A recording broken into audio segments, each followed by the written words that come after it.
guys, so today I want to share another story with you. Today we're going to talk about 90 Day Fiance, The Other Way, Tell All Recap Review, plus Aladin goes off on Instagram. Okay guys, I have 15 minutes to make this video because I have somewhere to be. So I'm going to make this video as fast as I can, but I really wanted to get this review in because last night's episode was really good, and I'm being told that next week's video is going to be even better. So let's get to it. Okay, so basically all the couples showed up.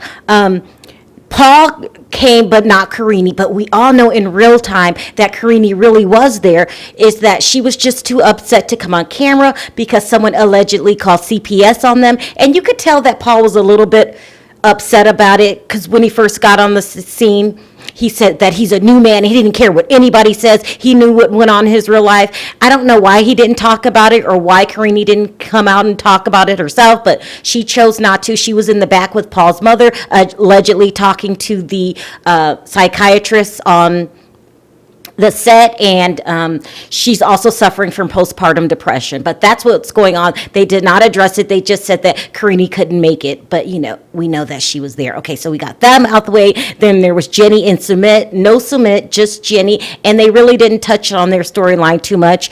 And then there was Jihoon and Devin, which is I love that couple. Jihoon is amazing. He's so funny. I mean, he's not the marrying type because, he doesn't want to keep a job and be responsible, but he's great television. Okay, so that leaves Tiffany and Ronald. Tiffany and Ronald was next. Now, Tiffany and Ronald had a total spaz out moment. And he had a spaz out moment because Cori, of all people, kind of got really stern with Tiffany by saying that she shouldn't have never took little Daniel. Daniel's the best kid on television. I really like that kid. To South Africa because with Ronald having his addiction problems, that wasn't a very smart decision, okay? And when I say that Ronald went off, it was real. First, he didn't need to go off because Tiffany handled it beautifully. She said, well, you know what? At least he didn't cheat on me the way that Evelyn did you. Which was amazing. But then Ronald went off. First he went off and his mic didn't work. So we just saw this. So then after they got his mic to work, he was just saying how addiction is and how dare Cori say such a thing. And he really he spazzed out people. It was really good, very entertaining.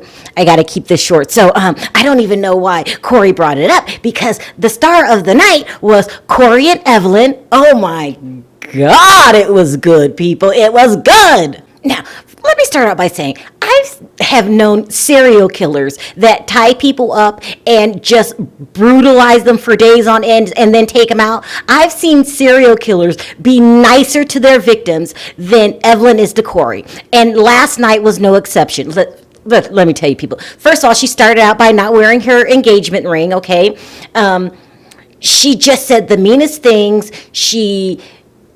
The host, her name is Sean Robinson, said to Evelyn, she asked Evelyn if Evelyn and Cori planned on being married in 6 months. And first, Evelyn did not respond. She gave an awkward laugh, and then she said, I don't know, it's just, I don't know. 6 months is such a long time. I mean, she really is not giving Cori any signs that she really wants to marry him and that she's really in love with him. But, he just keeps ignoring red flag after red flag after red flag because that's what he does. But the best part of the night is when they brought on Evelyn's ex, Cori's good friend, who's supposed to be the best man at his wedding, Raul. And Raul comes on, remember the guy that he used to hang with when he was in Ecuador, and says that how he still has a crush on Evelyn. And how he wishes that if anything happened between Cori and Evelyn, that, she would date him. Oh my God. And you should have seen the look on Cori's face. Cori was absolutely devastated. Now, I don't know why. I mean, what would make you think that he wasn't attracted to her to begin with. He already told you that he hooked up with her. Duh. I mean, I'm just really getting tired of Cori the dunce. This whole dunce act that he has going on, well, it's just getting old. I mean, what other red flags did he miss during the tell-all? That would be that Evelyn saying that she's not in a hurry to marry him because he hasn't learned Spanish yet and that he's gaining too much weight. Okay, so, I don't want to marry a fat guy that doesn't know how to speak Spanish. I mean, come on, Cori. I mean, he was devastated about Raul's confession. The dunce act is getting old, and if I had time, I would really go into it, but I do not. But it was really, really good. And then the best storyline of the night would be Aladin and Laura, because Aladin was a new person, okay, people? There was a new sheriff in town. He was not taking any of Laura's nonsense, which is really weird because, my best friend is Iranian, and their culture really, really is different. They really are about respect. Like the wife really has to respect the husband over there. So I don't even know why these two hooked up to begin with, because Laura's always been a loudmouth, blabbermouth. She's been so disrespectful. She's disrespectful in any culture, but especially over there. And he was just tired of it. I guess the final straw was she had went out and she was gone for a couple hours and didn't tell him where she was. And he went to his mom, and I guess even the mom didn't know where she was. She showed up a couple hours later, and enough was enough. He had actually put her out. But, she's been disrespecting him from day one, talking about his bedroom antics suck.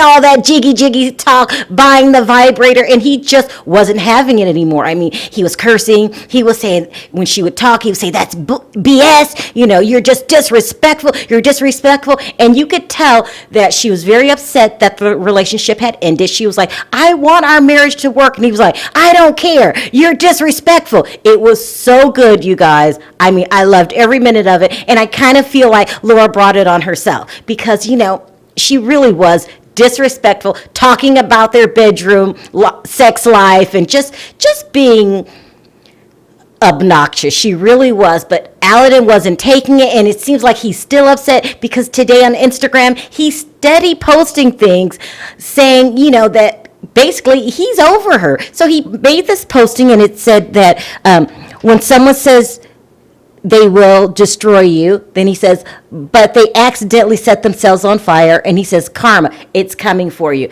It seems like he doesn't want to reconcile, not at all, and he can't wait till this divorce goes through. So what I want to know today in my comment section is, do you guys think if Laura gave Aladin a sincere apology, would he take her back? Also, if you like this video, don't forget to click that like button. If you haven't already subscribed, go ahead and do that, and I'll see you guys later. Bye.